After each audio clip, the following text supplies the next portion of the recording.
ചൂട് ജീരക വെള്ളവും സോപ്പ് റീസൻസ് ആൻഡ് നട്ട്സൊക്കെ കഴിച്ചുകൊണ്ടിരുന്നപ്പോഴാണ് കുറച്ച് പഴം വളരെ ശോകാവസ്ഥയിലിരിക്കുന്നത് കണ്ടത്. പിന്നെ ഒന്നും ആലോചിച്ചിട്ടില്ല, അവരെ തന്നെ ഇന്ന് രക്ഷിക്കണമെന്ന് പറഞ്ഞ് ഞങ്ങൾ പുട്ടുണ്ടാക്കാൻ വേണ്ടി പോവാണ്. ഇവിടുത്തെ മീൽ പ്രപ്പൊക്കെ ഇങ്ങനെയാണ് കേട്ടോ.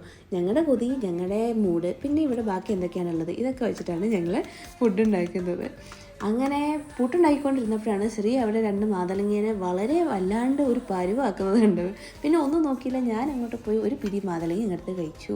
അപ്പോഴത്തേക്കും ഞങ്ങളുടെ റാഗിപ്പുട്ടും ചെമ്പാവരി പുട്ടും ഒക്കെ റെഡിയായി. പിന്നെ പപ്പടവും നമ്മുടെ മുളപ്പിച്ച പയർ വേവിച്ചതും പഴവും നല്ല ചൂട് ചുക്ക് കാപ്പിയും കൂടെ എല്ലാം കഴിച്ചു. നല്ലൊരു ബ്രേക്ക്ഫാസ്റ്റ് ആയിരുന്നു.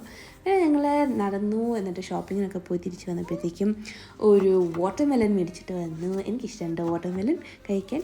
പിന്നെ എൻ്റെ വെള്ള ഭാഗം എപ്പോഴും ഞാൻ കളയാറുണ്ട്, പക്ഷേ ഇപ്രാവശ്യം കളയരുതെന്ന് പറഞ്ഞിട്ട് തീരെ വെച്ചപ്പോഴത്തേക്കും ആ വെള്ള ഭാഗം കൂടി ഇട്ടിട്ട് ഉണ്ടാക്കി. നല്ല ടേസ്റ്റ് ഉണ്ടായിരുന്നു കേട്ടോ. പിന്നെ രാത്രി കുറച്ച് ആപ്പിൾ ജ്യൂസ് കഴിച്ചു, കുറച്ച് ഓംലെറ്റ് കഴിച്ചു. അപ്പോൾ അത്രയേ ഉള്ളൂ.